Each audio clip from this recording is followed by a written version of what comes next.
Thanks for for joining us today again. Hopefully you've been with us in the past, and if you haven't, hopefully you enjoy this first experience with me and Energy Cap and Daniela. We try to have some fun as we go through these webinars. But for those that are joining us for the first time, a little history about me.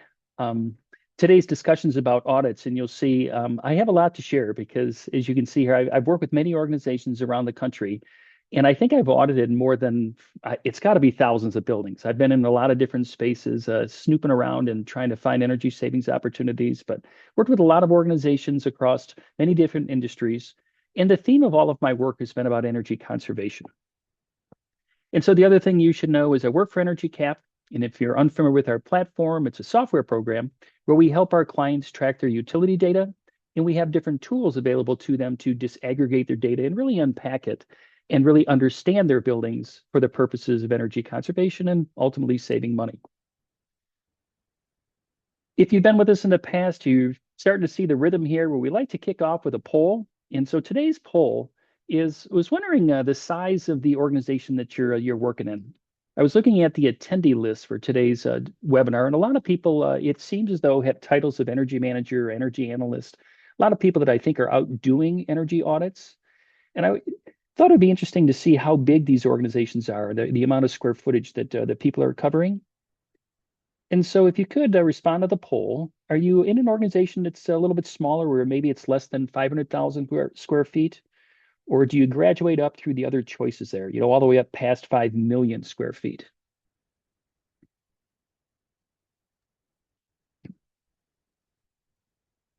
Looks like we have a little bit of everything, but lots of lots of big square footage organizations. It's a lot of buildings, Tom. You can add to your thousands if you want to go help them audit.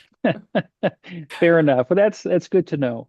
The other thing that I wanted to do is we just kind of get deeper into the today's webinar is um, I would love to hear from everyone, at least those of you that aren't bashful, about your biggest savings opportunities that you encounter.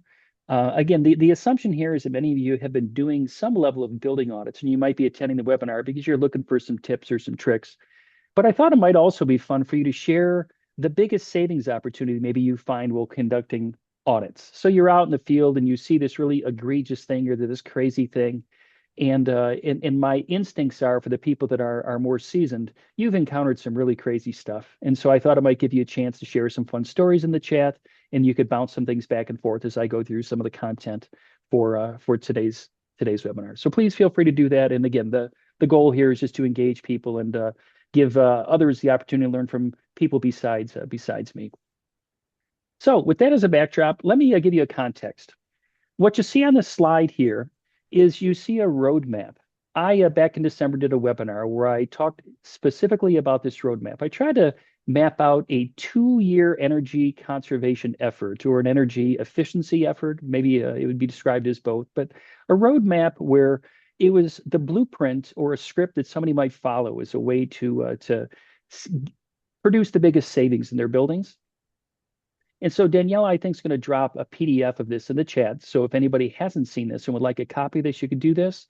But all of the webinars we're doing now are building on this concept. So we're doing a series where this is part 4 of the series. And you'll notice on a lot of the slides, they'll be blue because I want to tie it back to this idea of doing assessments and digitizing. And so you'll see as we go into next month and the month after, we're going to start eventually moving through the purple and the green. But hopefully this context helps you to see where we're at and what the intent here, the spirit of what we're trying to achieve over time. The other thing we want to make available to you is if you want to go back and view any of these, they're available through our website. So part 1, the January webinar, was on building a strong energy foundation. So I was in the webinar with a couple colleagues. We were talking about their history and my history and the data that you should really be looking at in order to build that strong foundation. In February, it was about looking at policy and guidelines, what I think is a really fundamental part of a strong energy conservation effort. We had an extra webinar in February, and we joked about it was the alphabet soup webinar because our teams speak a lot of different languages, right? There's a lot of acronyms. There's a lot of crosstalk between teams. And I work with my colleague, Sarah. Sarah and I had some fun with trying to look at all those acronyms and simplify it. And again, Danielle, I think, is going to be able to drop a PDF into the chat to hopefully you can leverage that. If you're new and you're still struggling with all those acronyms, we're trying to make that easier for people to understand and to have really productive conversations. And then in March, we did part 3 of this series, and we took a look at bills, specifically got real deep in the weeds with uh, electricity bills and water bills, gas bills. We broke down the units of measure and some of the line items in the bills and try to give a context because I really believe in order for you to seek the most savings in your buildings, you have to really understand how you're being charged in all those line items. So that's the history. And so today the next step is talking about audits.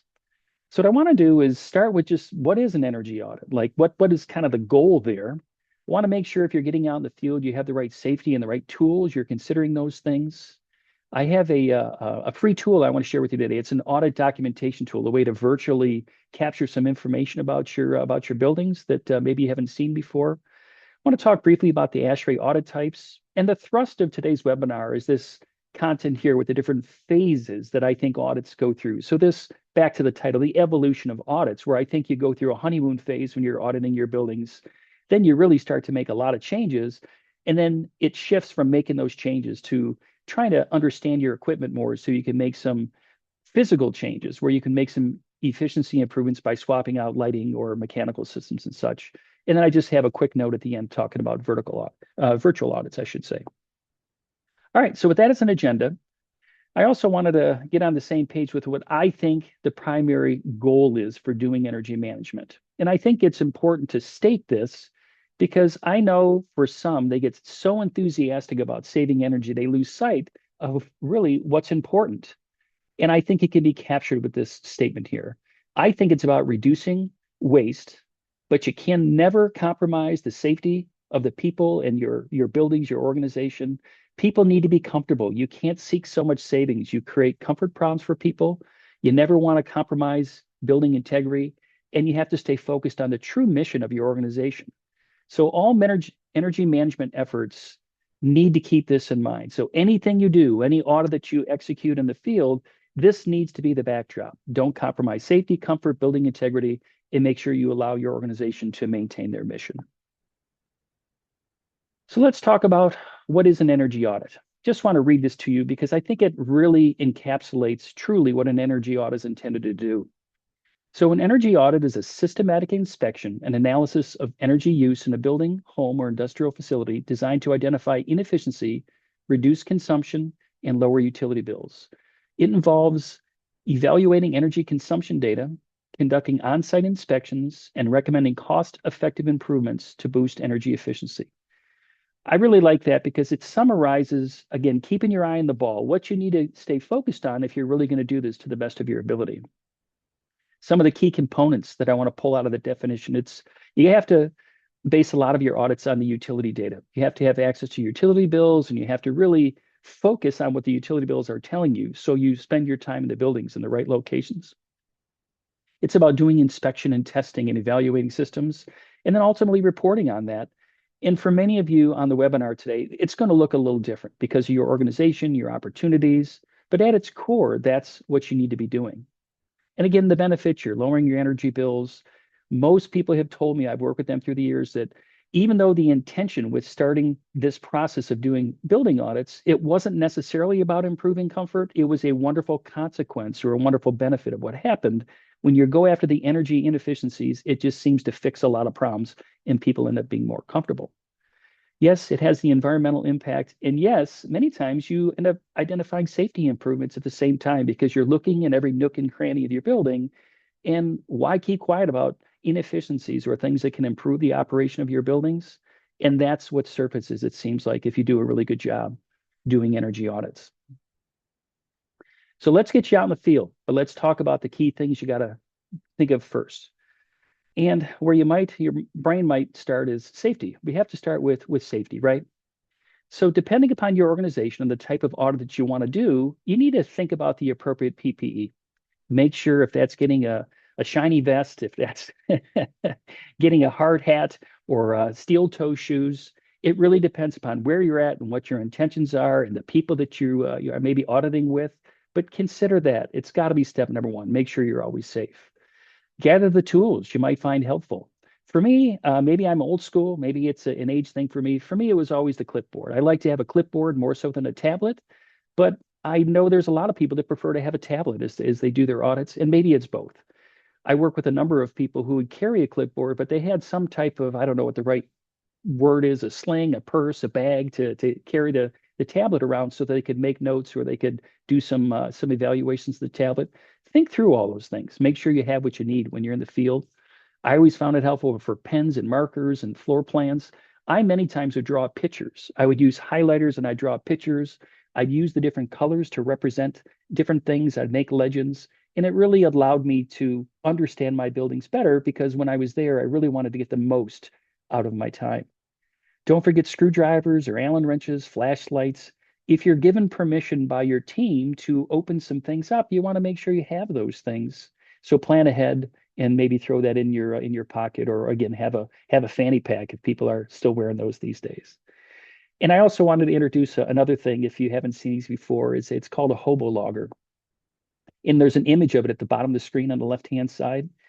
If you're unfamiliar with these devices, what they do is they measure temperature, they measure humidity. Those are the primary things. But it's a device that you can leave in the field, and it will be constantly measuring those things at intervals that you desire. So if you want a true temperature reading every 5 minutes or a true humidity reading, these devices will take a snapshot. You can get that data and bring it back and analyze that data, but they're particularly helpful if you're dealing with comfort issues where people are claiming their space is always cold or it's always hot, it's always uncomfortable. Why not get the real data from that space in order to have a better conversation? So Hobo Logger is just a company. It's Onset is the name of the company. There are other companies that produce these things. And I am not intentionally trying to promote them. I'm simply saying this is a device. And if you're interested, you might snoop around and find something that would be helpful for you. And I also put at the bottom of this column here in bold print, always let someone know where you are. Really, really important. One of the things I want to coach you to do here in the next couple of slides is you have to get out into the field, and you got to go everywhere. You got to go on the roof. You got to go in the basement. You got to go in the boiler rooms. You got to go in places where you might lose cell coverage. And so make sure you communicate very clearly with people. For sure, your loved ones, let them know that you're out doing audits. But I'd also encourage you to let your security team or the other people that are part of your broader team know where you are. And that kind of steers us into the next column over here, that you need to get access to stuff. And the second bullet here is the security team. I anticipate many of you are working for a organization that has a big enough team that part of that team is a group of security professionals. And a couple things that come out of that is I definitely want to encourage you to build rapport with that team, because if you're stuck someplace, these are the people that are going to rescue you. So make sure you build rapport and also help those people, that entire security team, understand what you're trying to do in the buildings. Because if you're asking for their help and it's 2 o'clock in the morning, or it's 6 o'clock in the morning, or it's a holiday or something like that, you need them to have a clear understanding of what you're trying to accomplish. They can be a tremendous ally. Usually, if you can win this team over, they will help you find energy savings opportunities. So take the time to meet the security team, educate them about your role, teach them about why you're in the buildings at different times, what you're hoping to achieve. And normally it just spontaneously allows you to grow your team, and you get advocates and people to help you.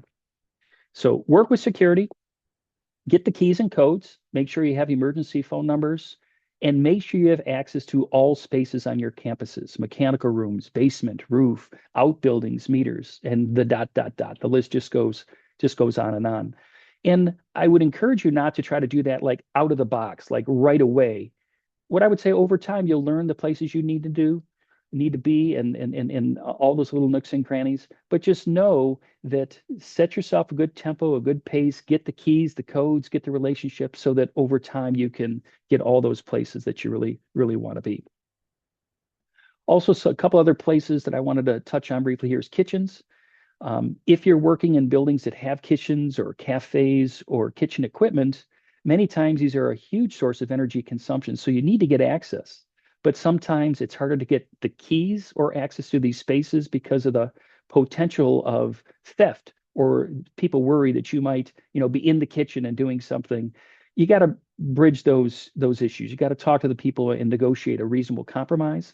And likewise with storage rooms, sometimes there's inventory rooms where there's inventory being kept and they worry that it could be stolen. And by giving you keys or access to it, it exposes more risk. Again, I want to encourage you to confront it head on, talk to people, and try to sort out the issues and come up with a good solution for you and your organization. So let's transition the conversation into documentation. What I have on the screen here is just an example. There's nothing magical or special about it where it contains unique information. It's simply something I found online as an energy assessment checklist or tool. And as you see in this first bullet, there's many forms available online, or you might create your own. So depending upon the type of audit you're doing, do some searching. And again, work with people. If you're not great with Excel or you feel like you really need something, find something in your team that can create a good tool for you if necessary, because it really can accelerate your learning and it can accelerate the way you capture information in order to study it and ultimately turn it into savings. Also, don't get stuck with using the same audit form all the time. Change the documentation based on what you're trying to achieve in the building. So make sure it matches your objective. I mentioned earlier about I use floor plans. I used to mark them up all over the place. It was the single best document for me as I was learning my buildings and going through the initial phase of audits.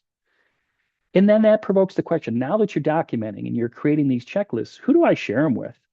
And I would say, well, it's an interesting question because it evolves over time, but I think it has to match. It all has to tell the same story. Whatever document you're using to capture information, when you create it, you need to think about who the end product is or who the person is at the other end that's going to receive it. And so that might be your facilities team.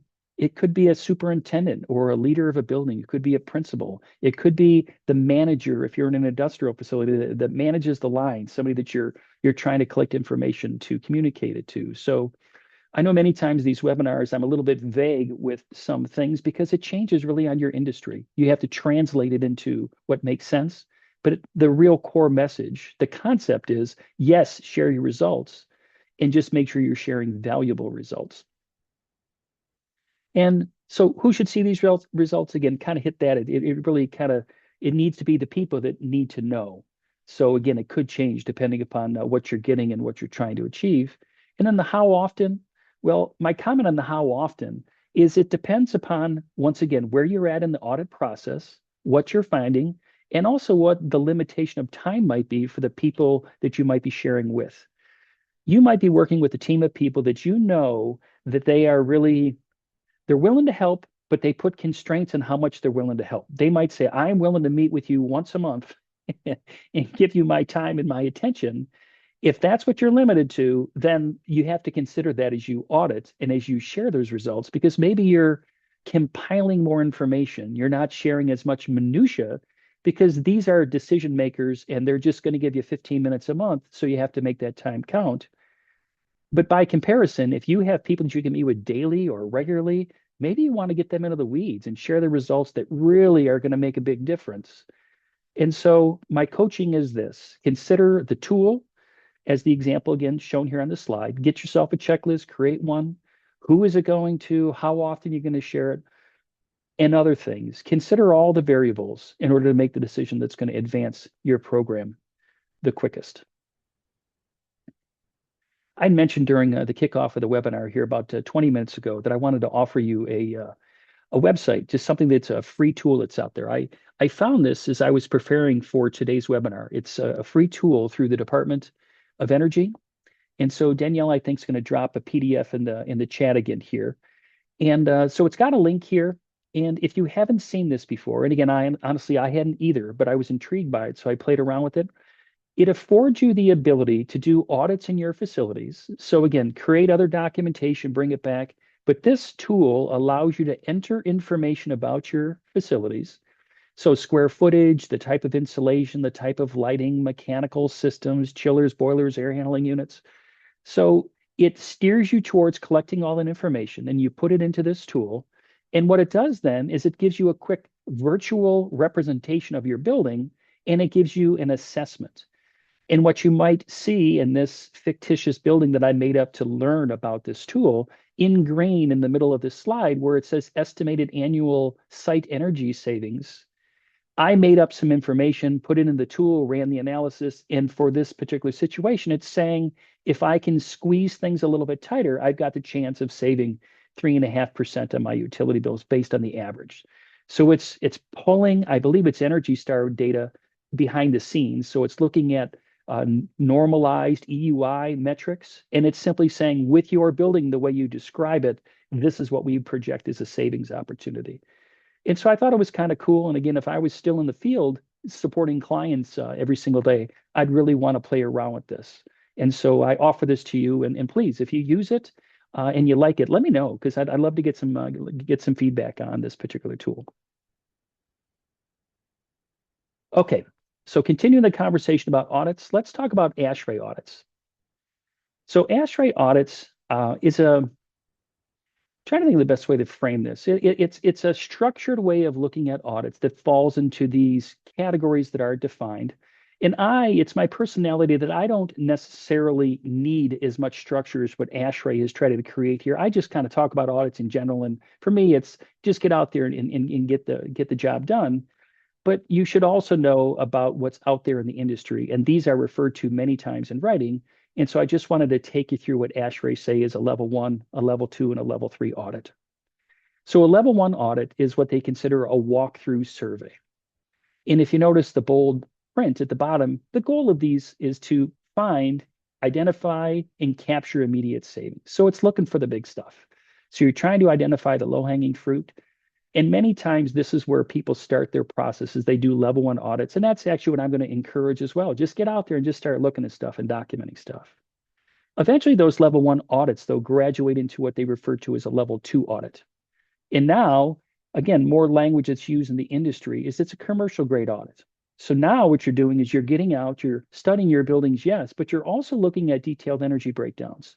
You're looking at your utility data, you're benchmarking buildings against one another, and you're really looking at energy conservation measures. This is where most people spend a lot of their time is doing their level two audits. That seems to be, if you were an energy manager over the course of a 10-year career, instinctively you're doing level one to kick off, and then you're doing level two for most of the time that you execute the responsibilities of your job until you're ready for level three audits. And what a level three audit is, and again, drawing your attention to the bottom of the column here, the goal here is long-term savings, and this is about capital investment. So these focus on the mechanical systems, the lighting systems, and it's taking a look at the efficiency or inefficiency of these systems and then proposing changes to improve those systems, swap them out, replace them. And so many times it involves calibrating some models of the systems, but it's an in-depth data collection that takes place. And one of the things you'll see is I bring this back to my recommendations and how I view this is I think all of these things can be happening simultaneously, but I think you have to focus in the first few parts of your efforts on the level ones and the level twos before you invest a lot of time in the level threes, because there's very likely going to be many problems that you encounter in your facilities. So let's tackle those first before we thinking about replacing equipment. Okay, so those of you that have joined me in the past, you've seen these Tom tips. For those of you that are new with us today, I sprinkle these Tom tips through the webinars because I try to slow down enough and really flag things that I think are just critically important. And this is my way of doing that. I have mentioned earlier that I've literally been in thousands of buildings and just done audit after audit after audit in just hours, countless hours. So I've been a lot of places. And if I've learned one thing, you don't want to waste your time. Audits come in a lot of different shapes and sizes, but they always need to have a clear objective. And you need to have that clear objective before you leave your car or before you walk over to the building. If you arrive at a building without a clear objective, it's very likely you will spend time in that building. Yeah, you might learn a thing or two, but very likely you will end up wasting your time and you'll get done 2 hours later and say, what do I really know? I don't really have any additional information than when I arrived here. And that's what I'm trying to flag here. It is the type of situation where, because of the number of balls a typical energy manager will have to juggle, and you're doing a million things, it's just easy to lose sight of this and then lose a lot of time. And so, without beating a dead horse, the idea again is this: just make sure when you go to a building, have an objective so you walk away after doing that audit or after having that conversation with something tangible. And if you focus on that, I think very likely you're going to see yourself move much better and faster through the process than if you lose sight of that.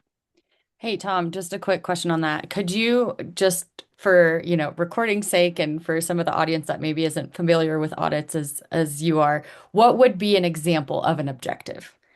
Yeah. Like what's a So good statement to kind of just put in mind? Yeah, so let me just give you a couple. So one of the things, if it let's suppose we have some people in today's webinar that are brand new, like they're 3 weeks into the job and they're just trying to get their feet underneath them.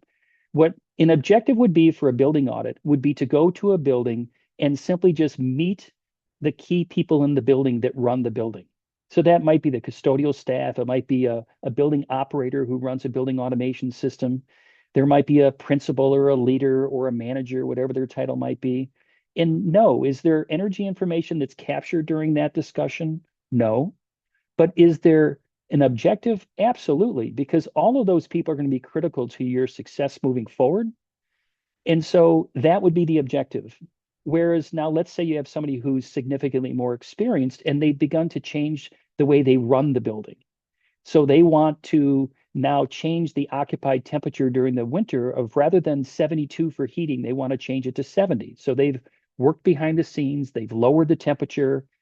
Now the objective with going to the building is to find out if people are comfortable and whether they notice the change that was made. So you can see two radically different reasons for being there at two different times as it evolves in your energy program.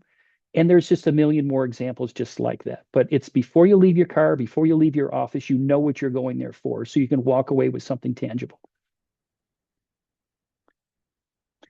Thank you. Okay. Yeah, you bet. So what I've got on this slide here is just the who, what, where, when, and why of energy audits. So just buzzing through this just at a high level. So who should be doing these energy audits? Well, it's probably you, the person on today's webinar, an energy manager, facility person.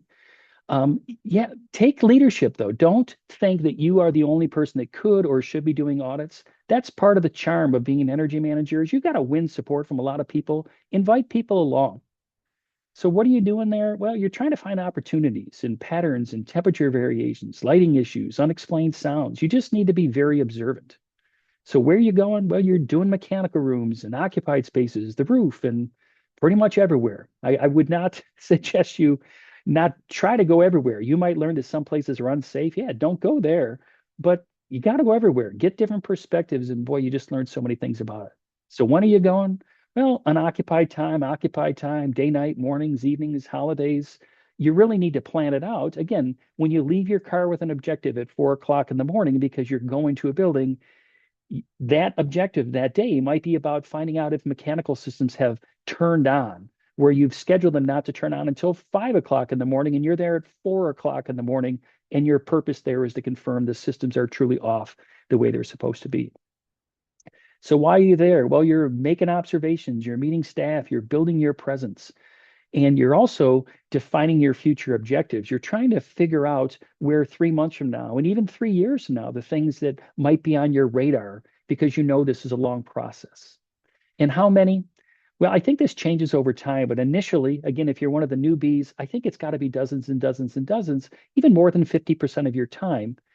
My instincts are, and what I saw with most people that I taught and trained, is usually after about a year or 2 years, this starts to change. It's no longer more than 50%. Maybe it's 40% or 30%. And it might change too based on the holiday seasons or different seasonal variations because of rain or moisture or something like that. But the theme here about the audits is you need to be out there a lot, and you can't assume you have to go out and see what's happening in your buildings. So let me just pause for a second. We're halfway through the webinar, and I just want to give you some context or at least understand what I've tried to communicate so far. I wanted to give you just a general understanding of what audits are, when and where you need to be. And now what I want to do is talk about what I consider to be the three primary phases of audits, this evolution that's taking place for a typical energy manager over their life cycle. So I call this the honeymoon phase. So it's you've just got the job or you just got the role. I think what you need to do now is you need to focus on relationships. So you need to meet your facilities.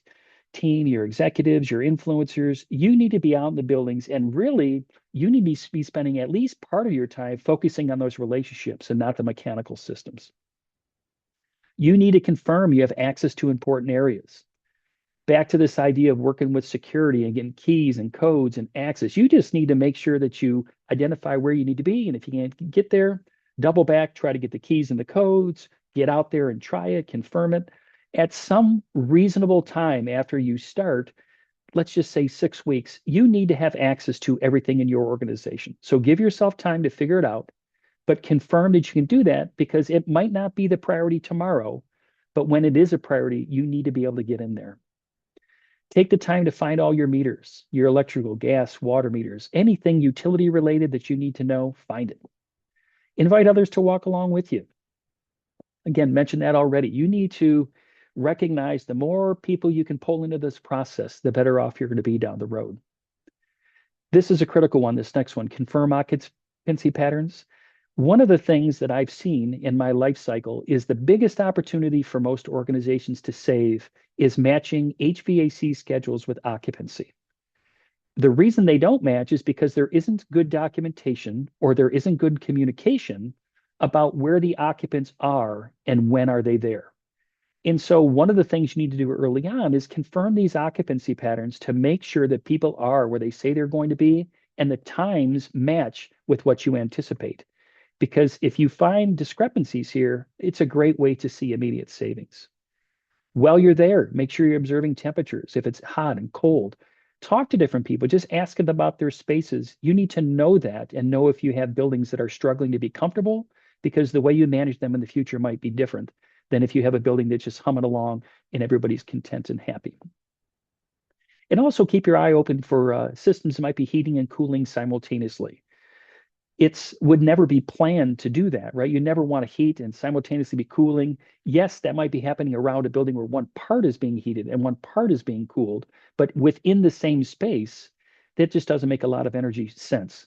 And so if you find those, just note them and maybe that becomes a priority sooner rather than later because there's great savings opportunity. The other thing I want to talk about with this honeymoon phase in the second slide is I want to talk about how the reason it's the honeymoon is because you haven't asked anybody to do anything yet. People will give you their time and their attention because you haven't asked them to turn the lights off. You haven't asked them to, hey, could you change your desk and put it on this side of the room because you'd be more comfortable than keeping it over by the window where you're uncomfortable, but you've got to keep the heat much higher. So the idea here is it's the honeymoon phase. You want to keep it the honeymoon phase. You want to build strong relationships, but know that in the next phase, when you're asking people to do stuff, the honeymoon's going to end. So just know, take advantage of the honeymoon and meet the people and build those relationships. It'll be easier in the long run to make the changes. But learn about the preventive maintenance efforts that are also taking place in your organization. Your organization might be squeezed for budget or staffing, and maybe years ago they had a great preventive maintenance program and they don't any longer. You need to know that so you can plan. Understand the work order system and get into the work order system so you can see what's happening. It also prepares you for in the future, if you make changes or you suggest things or you find problems, you can be part of the solution by putting work orders into the system or reading work orders that are in the system if you've made requests to have things changed or fixed. So understand it and become part of it. Find out if there have been past humidity events. Suppose you're working in Florida, as a for instance, with lots of moisture and humidity, and the building has been run a certain way because there have been a lot of humidity events. That very likely will change the conversation you have with your facility people.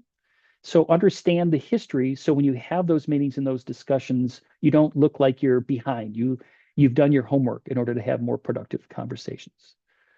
Identify the source of all building documents, the MEP documents, the as-builts, the floor plans. Many organizations have these in a room someplace, or there's electronic files. You just need to find it, and maybe you start to recruit these or grab these at this time, but at a minimum, you need to know where they are. So when you're ready for them, you can get them. You might also, in doing your audits, as you're walking through mechanical rooms, see redundant systems that are both in operation. And the best simple example is if you're in a cold weather state where you're heating, many of the heating loops with boilers have redundant pumping where two pumps are in the system, but only one needs to run under most circumstances to push the hot water through the building. And so look for systems that may be redundant, that are running at times when they shouldn't be. And again, it might be quick, easy wins in order to begin to save some money. Don't forget about exhaust fans. They're huge in terms of the amount of air they suck out of a building. So don't ignore the noises that are coming from the roof, and get on the roof to check them out so you can begin to quantify how many fans you're dealing with. And lastly, in terms of this honeymoon phase, what I would say is you also need to understand the history. If your organization has had energy conservation efforts in the past, there might be an existing energy policy and guidelines.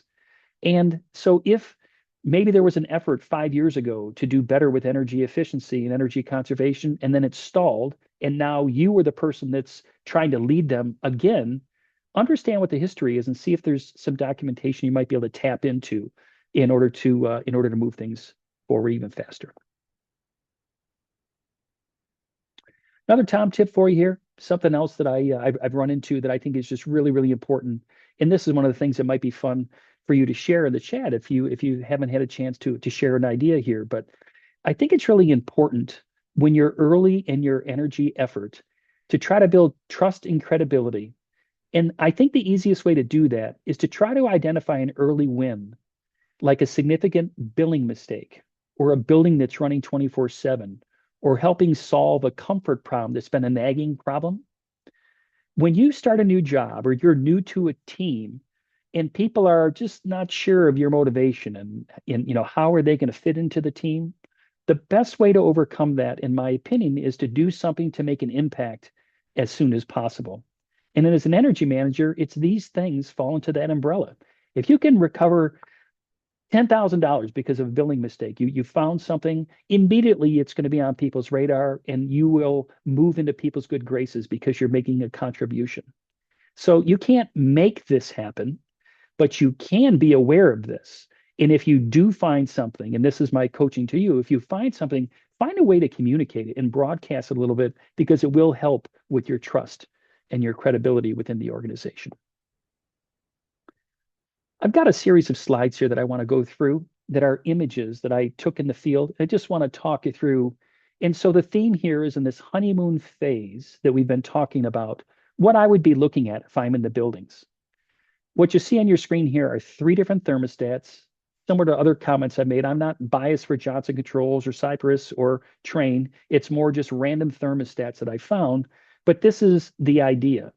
The idea is if you're walking your buildings and you're looking at these thermostats, first of all, if all of these thermostats are in the same building, the question that should go through your head is why? Why are there so many different types of thermostats? And the answer to that question many times is because the building went through a series of renovations. And so I'm trying to draw your attention to thermostats because they tell you about the history of the building many times. And so be cognizant of the thermostats that are on the wall because there's clues there. Also, some thermostats will give you readings like the Johnson Control one here to the left. Well, is the number that's on the screen, does it make any sense? Is it calibrated? Is it reasonable? Make that observation. Does the little rolling dial change the temperature? Has the facility team given people the ability to change temperatures and control? Likewise, with the buttons in the middle thermostat, again, something that's important to know about the history of your organization, because if those buttons are active, many times it means that the occupants have been a little bit uncomfortable and facilities is trying to say, hey, adjust this to your own comfort because maybe they haven't been comfortable. And then lastly, the picture over to the right-hand side, it's a little bit difficult to tell, but that thermostat is inside of a clear plastic cover. And that's a clue that says that facilities is tired of people playing with the thermostats. And now they're frustrated and they're locking people out of the thermostats. So another clue about for you is you get these things and it's like, oh, I don't necessarily need to talk to people. Now I kind of understand what's happened, why it is what it is. And so look for these little things. And I use thermostats as just one example, but there are other things in the facilities too that would be similar to this as well. Yeah, and just wanted to chime in case anyone's not monitoring the chat, but Keith also brought up don't forget your trailers if you have them. Lots of Yes. modular, even rented trailers have issues. It says we weren't necessarily performing a full out audit, but analyzing energy, we found a larger double wide trailer that was open but had two thermostats not controlled properly and were accidentally set to heat for one and cool for the other. Wow, love that. It saved several $100s a month and not huge, but every bit counts, which is very true. Amen. Love the story. And my guess is again that the people who are part of the webinar today have hundreds of these stories. So it's just to me, we're all part of a grander fraternity of people that are out in the building seeing these things, and sometimes just fun to laugh about all the things that we encounter. This slide here, the reason I included it is I found this in doing some audits in a building where it appears as though somebody made an effort to teach the occupant how to use the thermostat. And this is a good thing. So I'm offering this for two reasons. This, again, gives you an indication for what may have been an effort by somebody to help people get more comfortable or to conserve energy. And you might also say, well, I like that idea. This is a good example, I think, for how it was done. So great example here. And I think giving Schneider Electric some credit for this. They did a nice job creating this image. So having some fun here with some other obvious things that I found over the years is the picture on the left-hand side is an intake. It's an air intake, and it appears as though there was some plywood that was attached to prevent the air from going in. So it's covered ventilation. Identify some of these obvious issues because to me, my interpretation of this happened to be in a state where it got cold. And my guess is they had a hard time heating this particular building during the cold months. And so this is the way they solved the problem. They said, let's limit how much cold air can be sucked in through the vents. Well, there's all sorts of issues with this, potentially with indoor air quality and ventilation and CO2. So it's big. I mean, it's a big deal. So you need to identify these things. And then the other example here on this slide is this broken rooftop unit door. So it appears as though it's been vandalized, but learn from things like this. Is this common? You get on the roof and you see some of these things that are busted up like this. Well, maybe it suggests that you're in an area that's not as safe as you hope it would be. And so maybe you got to go a couple people like when you audit this facility because maybe there are vandals. And also, how often does this happen? Is this once in a blue moon or is this happening with regularity? And then it's also the energy issues associated with this. It might be humidity issues now because the door is busted up. So try to find some of those obvious things. Again, these are examples of how you can build your credibility by sharing these things in the right forum with the right people with discretion, right? You're not going to want to broadcast this and talk about these issues with everybody, but just let people know you're out looking and again, use it as a tool. Other things that I would say are obvious in auditing buildings, the picture on the left here, this air compressor. If you're unfamiliar with air compressors, usually they are designed or they're installed in a situation where they will run in cycles and then they'll turn off. So usually it'll run, it will stay off for 5, 10, 15 minutes, and then we'll run again. And so if these air compressors are running with very short cycles where it runs, turns off for 3 seconds and turns back on, that's obviously a red flag. You should flag that and bring that to the attention of others and see if there's a solution that can be put in place. This switch here on the right-hand side, this image, it's called a hand-off auto switch or HOA switch. If you're unfamiliar with these, the idea is this, the little lever there rotates. And if you put it in hand mode, what that's saying is you are disabling any controls that are attached to it, which means whatever the device is, a pump, an air handling unit, is just going to run full time. What happens is technicians, when they're fixing stuff, will many times put things in hand as they're testing them because they don't want the control system to override or mess with their analysis. So it gets forgotten about, it gets left in hand. You should make observations when you're out in the buildings during this honeymoon phase. Are these things in a hand mode? Are they off? And should they be off? I mean, off is what it says. It's being turned off. In auto, if you're unfamiliar with this is the idea that you are giving control of that device to some other system. So it might be a building automation system that's turning that pump on and off. It's turning that air handling unit on and off. And so these switches really are critical in today's world to make sure you understand with what is the control source for that particular device. And on this next slide, many times, I'll come back to that. Whoops. I want to show you this slide here. Many times you'll see those handoff auto switches on devices like this. These are called electrical disconnects. And so you'll see those devices there, or in these panels that are over to the right and left of the gray boxes. Many times there will be some type of handoff auto switch in those.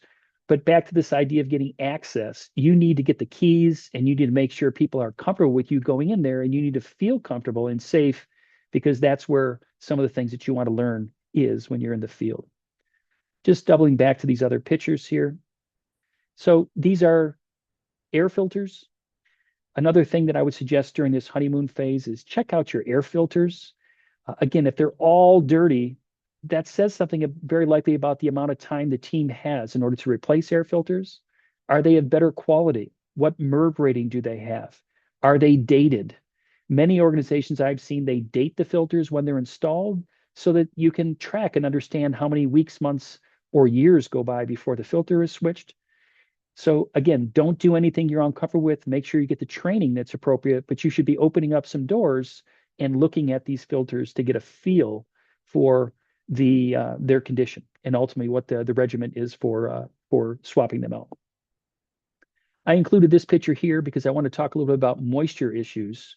Sometimes you'll see ceiling tiles with stains, like the picture over here to the left-hand side, where it appears as though there's drops of water that are dropping on the ceiling tile. That could mean a roof leak. It could mean that there's something above the ceiling that's sweating. It's condensating, and so it's dripping on there. But just look up and identify these things. Again, it tells you a story about potential moisture issues in the building. And similarly, the picture on the right-hand side is a bunch of ceiling tiles. And if you look carefully, they're all curling. And ceiling tiles will curl like this if there's an excessive amount of moisture in a space. So if you look at the ceilings and you see them starting to curl, you might not realize it, and others might not realize it, but there is a humidity event in this building. And I would never say it's a problem. I would say it involves or requires some investigation because there could be a problem. But it starts with your assessments, these honeymoon period, you're walking through buildings, you're looking up, you're finding these types of things because it will empower future conversations to make sure you're focused on the right things. So let's talk about phase two. And just summarizing again, phase one was this honeymoon phase. You're out there, you're looking at everything, talking to everyone, and building your credibility. So now phase two, I mentioned you're asking people to change. So this is where people are going to start to push back a little bit more. And so what you got to do to adjust is you got to elevate your own knowledge. You got to learn about the mechanical systems and make sure you're speaking the language of the people that you're talking to. You got to know the acronyms. You got to know how the systems work, at least some basic level. Teams will give you grace in order to learn these things, but you have to make sure that you can speak their language. Again, it's about your own credibility.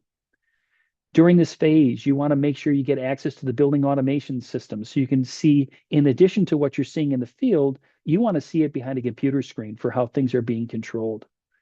Propose these changes and don't just propose them and walk away. You got to make sure the changes are taking hold in the field. So get out there and confirm those changes are taking place. The simplest example of that is, let's say a building is scheduled to run from 6 a.m. to 6 p.m., but it could run from 8 a.m. to 4 p.m. In order to save energy. You need to be there on the days you change those schedules to confirm it's doing what it's supposed to. And if it's not, you need to be part of the solution to make sure that ultimately you get to where you need to be. This is also the time when you need to benchmark your buildings and compare them to one another to find the energy hogs. You should be meeting with people regularly to share your findings. And also another thing that I would encourage at this time is start to document your big equipment, your chillers, your boilers, the things that are using a lot of energy. Start to document the settings, because the goal is to try to find, you want to try to find settings. And these are some pictures here of some boiler controls. You want to try to find some settings and identify if they're consistent across buildings. One of the things I had in when I was an energy manager directly is I had 6 different HVAC guys who set the boilers 6 different ways, even though the boilers were all the same and could have been set in the same way.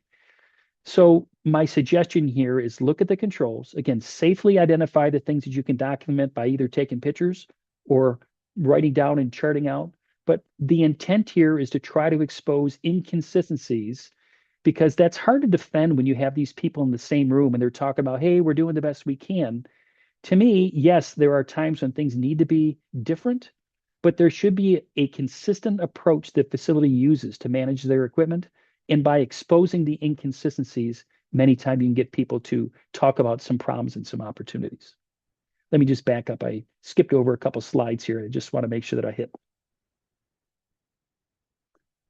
Okay, this idea here, our founder at Energy Cap, his name is Steve, and he had this philosophy which I subscribe to, and I think it's the foundation for this phase two. Again, you're out in buildings, you're changing things, you're turning things off where you can. And Steve said it best. He said this: if you can't turn it off, set it back, and if you can't set it back, tune it up.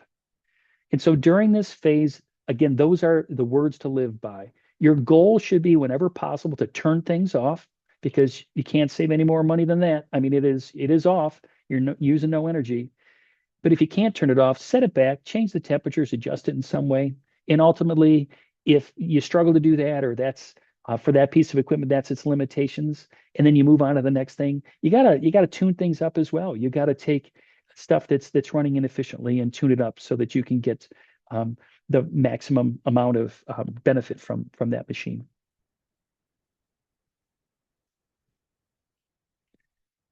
Put in a plug here again, just a Tom tip. This idea is that the language matters. I wanted to remind you guys that you need to make sure you maintain your credibility with the facilities team by speaking their language. You've heard me say it a couple times over the last 45 minutes. The acronyms, it's the conversations, it's the connecting with people. So don't disregard the importance of that. It really connects you to your team. I know we're starting to run short for time, so I want to just buzz through a few slides here as we finish things up here. So I've got a couple slides here where I want to plug our software a little bit here. You'll see Energy Cap, I'd mentioned at the kickoff of the webinar. We help our clients to capture their data, sift it and sort it and chart it so that people can use it for the purposes of energy management. And that's what you see on this particular slide. There's an example of Energy Cap over to the right-hand side as a benchmarking tool. But it's great because it helps you to find your EUI, helps you to find the energy hogs, and it also helps you to take your data and compare it to Energy Star and other sources to make sure that you are identifying those inefficient areas. Another picture here of our software is just some dashboards. This is a great way of communicating with your team. So as you got your utility data and you're out in the buildings making these audits and doing these changes, let's share that information with other people. And this is just a great mechanism for doing that. And finally, this last slide with regard to Energy Cap this is just an image of using real-time data and graphing it and charting it so that you can unpack it and understand where the opportunities might lie. And want to just comment quickly here again because we're running out of time. I guess I didn't do as good a job planning the time as I could have. You're doing great. Always got a lot to share. But this Exactly. phase three, yeah, this third part of this evolution, again, going back to the title of the webinar, in phase three, what your emphasis is trying to find equipment that's inefficient, documenting it, digging deeper into the equipment, and some other comments that are included in the bulleted list here. Many times the best place to look is with lighting. If you're an organization that hasn't converted all your lights into LEDs, I would evaluate your lighting first and start there because usually there's some huge wins. I would take a look at projects, and as you do them, try to blend projects that have a quick ROI with those that have a long ROI. You get the better benefit. You might at this stage too, in this phase three, as you're auditing your buildings, you might find partners. You might do a performance contract because now you understand where your opportunities are. And you can surgically use partners to solve problems that are going to give you some quick wins.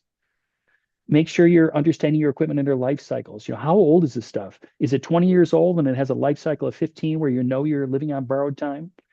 But use that as part of the planning and use that information to do audits and keep an eye on the equipment is nearing the end of its life. And do more virtual audits too. At this stage, hopefully you're months or even years down the road, you got to trust the computer. You got to trust that when you look at things on the computer, your building automation system, you're looking at real-time data, it's going to give you information which allows you to not have to drive across town to the buildings. You can see things and learn things about your buildings in a more efficient way. But don't do that in the beginning because a lot of the stuff will need to be adjusted and understood before you do that. Take advantage of it later this is the stage when it makes sense to try to be more efficient with your own time. Yeah. Oh, you have, sorry, go ahead. I did want to just jump in before you hop Yeah, into yeah, this. yeah. It's totally worth sharing is Keith did mention one of the biggest wins that he has seen is it's been a while, 10 years ago. I reviewed a larger facility that was built external to the university and having just taken over all the metering that same month, initially performed audits and found a BTU meter that was billing an order of magnitude smaller than it should have as the meter was displayed and read in the wrong units with the wrong multiplier, BTU versus ton HR for 10 plus months. That simple mistake yielded a loss of $650,000 in less than a year. Caught in my first month on the job using energy cap audits and the cost/GCF metrics. Needless to say, we have corrected a lot of metering, billing, and workflow audit processes since then, centered around energy cap to be more efficient and consistent. Um, and I know, Keith's made some comments earlier. I promise you, we did not ask him to make these. So, Keith, thank you for chiming in. We obviously do love the energy cap plug, and that's why we do these things. We exist to help you find all of these savings. Um, Amen. and on that note, we do have a bunch of upcoming webinars, and that actually transitions very well into the webinar we're having next week, which is called Playbook to Platform, taking all of this information and turning it into utility cost control. And then if Tom, you want to talk through the other ones, I'm going to pull up a poll just to give you guys the chance to easily register. If you want to go ahead and check the ones that you're interested in, we'll send you a registration, whether it's later today or tomorrow.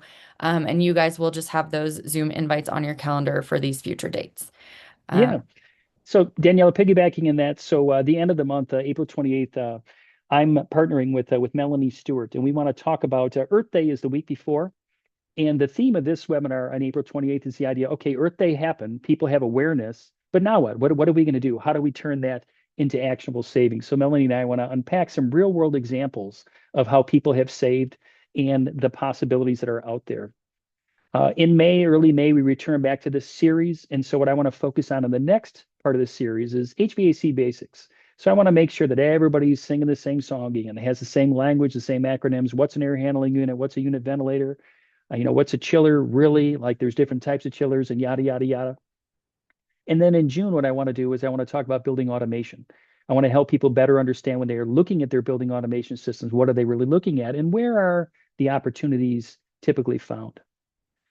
And Danielle, you and I talked about before too, that one of the things we're trying after this webinar too, as we follow up is we are offering my time, so to speak. If anybody is interested in talking with me more directly about maybe you've were part of today's webinar and you said, I'm just starting out. I really could appreciate a few minutes of Tom's time to get some suggestions for how I might proceed in order to maximize the benefit of my energy efforts.